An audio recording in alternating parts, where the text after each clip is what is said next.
Assalamualaikum warahmatullahi wabarakatuh. Bagaimana kabarnya anak-anak? Semoga senantiasa dalam lindungan Allah Subhanahu wa taala. Sebelum pelajaran kita mulai, marilah kita buka bersama dengan bacaan basmalah. Bismillahirrahmanirrahim. Pada pertemuan kali ini kita masih bahas seperti yang kemarin ya, yaitu apa kemarin? Yaitu macam-macam aliran dalam Islam. Kemarin kita sudah bahas banyak sekali aliran dalam Islam. Nah, ini masih ada satu lagi yang belum kita bahas, yaitu tentang Ahlus Sunnah wal Jamaah. Kalau ini sudah tahu ya Ahlus Sunnah wal Jamaah ya. Dulu di kelas 7 juga sudah pernah kita pelajari tentang Ahlus Sunnah wal Jamaah. Atau sudah pada lupa ini?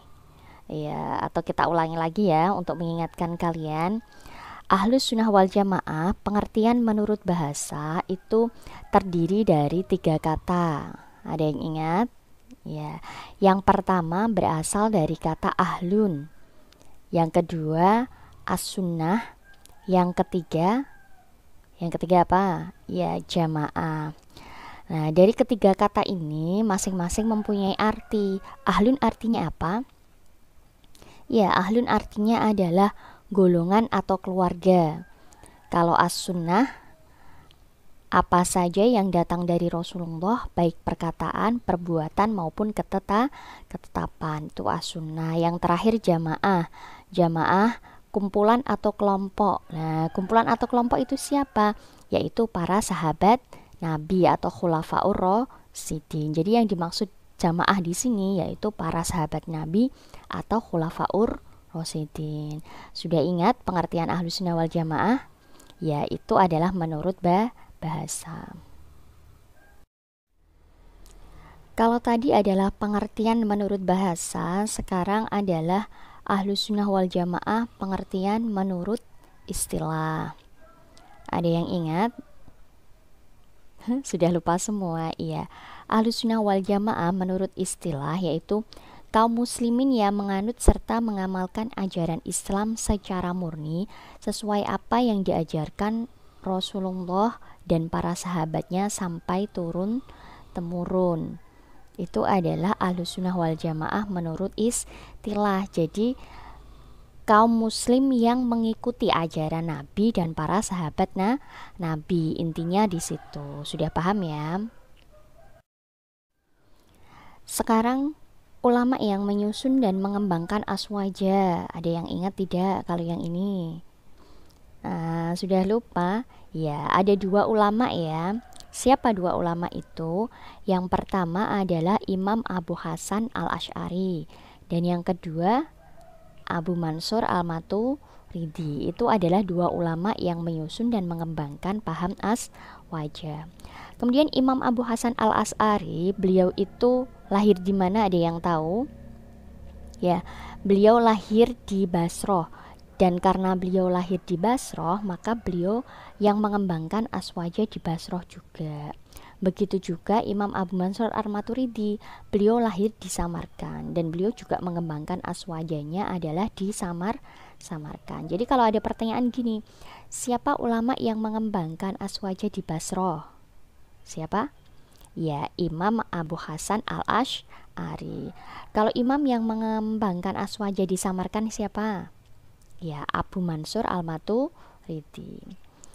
Kemudian kaumnya atau faham Imam Abu Hasan al-Asy'ari itu disebut juga Asy'ariyah.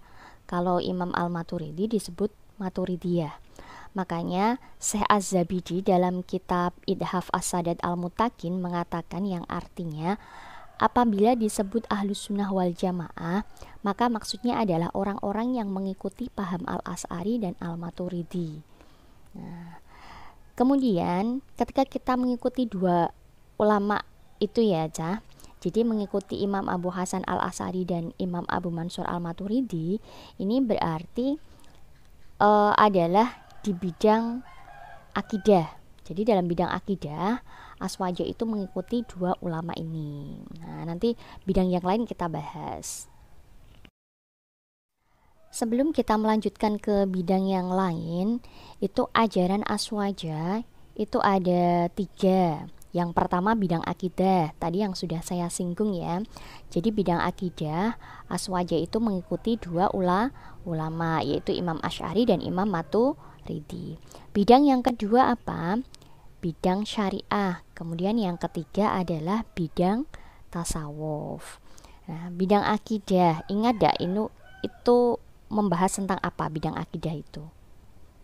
Bidang akidah itu membahas tentang keyakinan. Kalau bidang syariah, ya tentang ibadah. Kalau bidang tasawuf adalah tentang torekot. Nah, itu ajaran Ahlussunnah wal Jamaah ada 3. Tadi sudah kita bahas 1, bidang akidah, yaitu mengikuti 2 imam, yaitu Imam Asy'ari dan Imam Maturidi.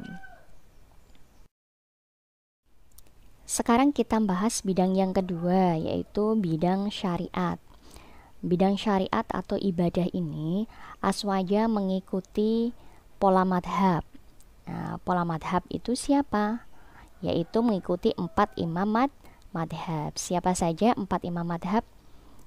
Ya, yaitu Imam Hanafi, Imam Maliki, Imam Syafi'i, dan Imam Hambali. Jadi dalam bidang syariat atau dalam bidang fikih, dalam bidang ibadah, Aswaja mengikuti pola madhab atau 4 imam madhab, yaitu Imam Hanafi, Maliki, Syafi'i, dan Hambali. Kemudian yang terakhir di bidang tasawuf, Aswaja itu mengikuti 2 imam. Ya, yang pertama adalah Abu Qasim Junaidi al-Baghdadi. Kemudian yang kedua adalah Imam Al-Ghazali. Jadi kalau dalam bidang tasawuf mengikuti kedua imam ini. Sampai sini paham ya? Jadi ajaran Aswaja ada 3 bidang, tadi sudah kita bahas siapa yang dianut dalam bidang akidah, syariat, kemudian tasawuf. Ya, tadi kita sudah bahas tentang macam-macam aliran dalam Islam, jadi semua aliran-aliran dalam Islam sudah kita bahas. Nah, sekarang yang kita bahas yaitu hikmah dari adanya aliran-aliran dalam Islam. Jadi kenapa sih kita itu harus tahu aliran-aliran dalam Islam? Kan sudah jelas kalau kita ini adalah orang NU dan mengikuti paham Aswaja. Lah, kenapa kita juga harus tahu adanya aliran Syiah, Khawarij, kemudian Mu'tazilah dan sebagainya? Mengapa kita harus tahu aliran itu? Kenapa? Yang pertama, mengetahui sejarah munculnya aliran-aliran dalam Islam. Nah, ini di pertemuan pertama kemarin yang kita bahas yaitu sejarah munculnya aliran dalam Islam. Masih ingat sejarahnya? Iya, itu dimulai pada saat pergantian Khalifah Utsman ke Ali bin Abi Thalib. Ada pertentangan kemarin ya, ada 2, ada peperangan dari Tolhah, Zubair, Aisyah, kemudian yang kedua adalah dari Muawiyah. Nah, kalau lupa nanti bisa dibuka kembali atau dilihat lagi videonya Bumis di pertemuan pertama. Kemudian hikmah yang kedua, memantapkan paham Aswaja. Jadi dalam diri kita paham Aswaja itu harus dimantapkan supaya kita tidak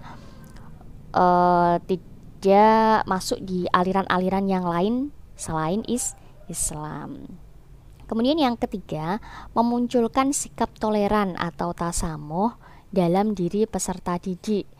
Nah, jadi setelah kita mempelajari ini, kita kan tahu kalau aliran dalam Islam itu tidak hanya satu atau banyak sekali. Nah, karena banyak sekali, meskipun banyak aliran, tetap kita harus bersikap toleransi kepada setiap orang, walaupun kita berbeda aliran, gitu ya.